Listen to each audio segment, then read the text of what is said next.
The next day, I headed over to the treehouse as soon as my chores were done. I usually go to my dad's house for the weekend, but he was away on a business trip. James was already in the treehouse. "Ready to do it?" he called. I shoved the sleeves of my shirt up and grabbed the rope. "Now remember," James said, "just keep going, no matter what." I started to climb. The night's sleep must have done me good. My arms felt strong again. I still wasn't setting any speed record for climbing, but I passed my old stopping point with no problem. Little by little, I worked my way up the rope until my eyes were at treehouse level. I stared. A card was propped against the doorframe of the treehouse. I looked closer. It was a Ryan Stanberg rookie card. "Keep going, it's yours," James promised. "Now you tell me," I grunted. "I shouldn't have stopped to look at it."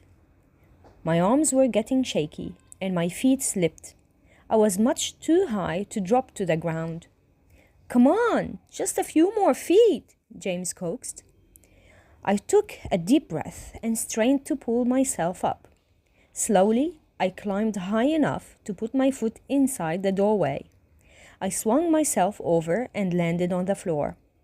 "Congratulations!" proclaimed James. He handed me the baseball card. "Thanks," I grinned. I couldn't believe that I'd done it. "There's only one thing I forgot to tell you," said James. "What?" I asked. "Climbing down is a lot harder than climbing up." I groaned.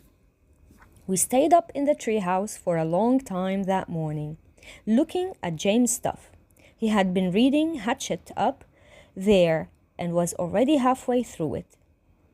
He kept a metal fishing tackle box in the treehouse all of the time.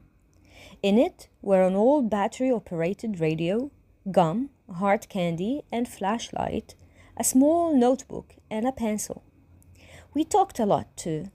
I told James about my old house and yard, and about my mom and dad getting a divorce. He told me about his best friend who had moved away at the beginning of summer. I was secretly glad that his friend had moved. If he hadn't, James wouldn't have been in the market for a new best friend. Climbing down wasn't as bad as James had made it out to be. I just worked my way down slowly. James told me that he and his family were going away the next day, but that I should practice as much as I wanted. On Sunday, I climbed the rope a dozen times or so. On my last climb of the day, I left a message for James in his tackle box notebook. It said, "See you in gym class from the top of the rope."